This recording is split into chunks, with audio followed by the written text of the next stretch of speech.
In recent years, there have been many claims by organizations and people claiming that farmers don't really care for the land, and they don't care if they deplete its resources.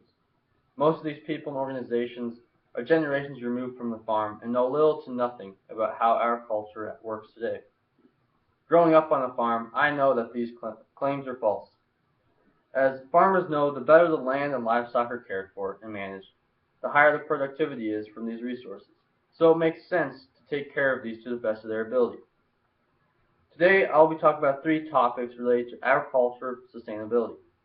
The first topic I'll discuss is how farmers try to control erosion.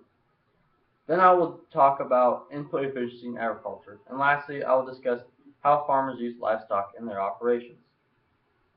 One obstacle nearly all farmers face is erosion control. Now, erosion has happened ever since the first ground was taken out of its natural state to grow crops thousands of years ago. Farmers try to stop erosion whenever they can, as when it occurs, the farm productivity goes down, and this is not sustainable. One thing they use to control erosion is terraces. According to the National Resources Conservation Service, terrace, April 1st, 2010, terraces reduce slope length and erosion. Waterways are often used with terraces or simply by themselves.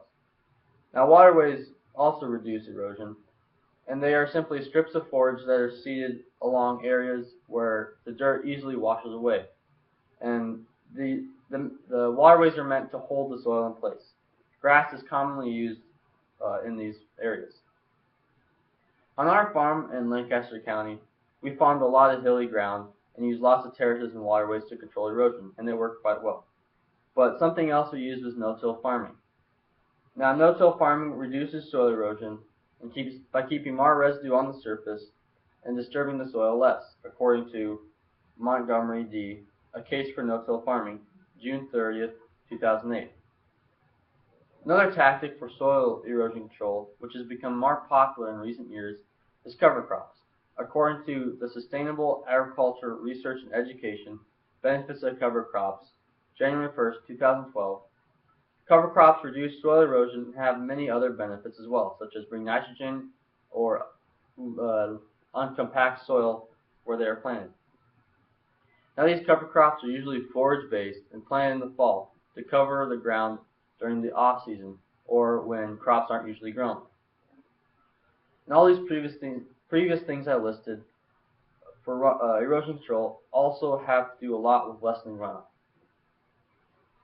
Now that we have discussed erosion control, let's jump into input efficiency in agriculture.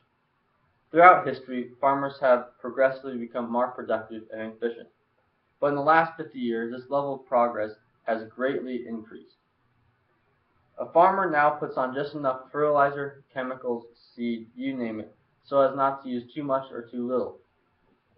This also helps reduce runoff and saves money.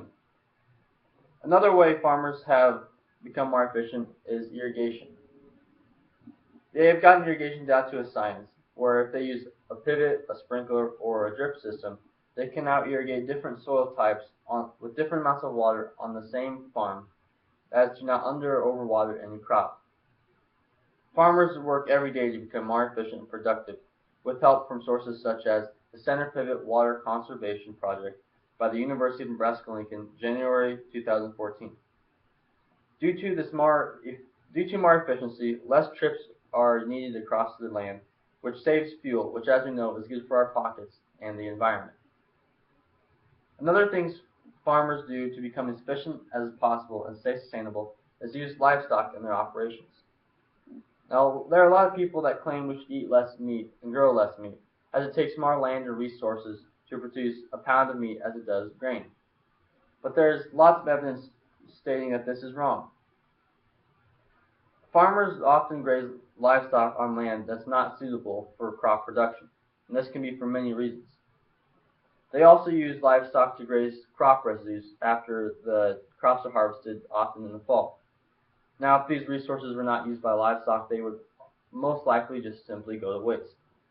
According to the Environmental Protection Agency Land Use Overview, April 9, 2013, nearly one-fourth of all privately owned land in the United States is grazing land. Now this doesn't even account for government-owned land or crop residues, which could drastically increase this number of acres grazed by livestock.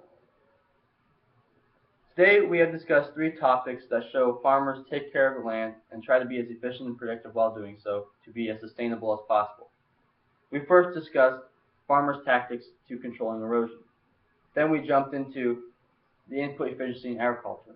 And lastly, we talked about how farmers use livestock in their operations. I hope you now see that farmers really do care about the land and livestock in their operations, and claims that they don't are false.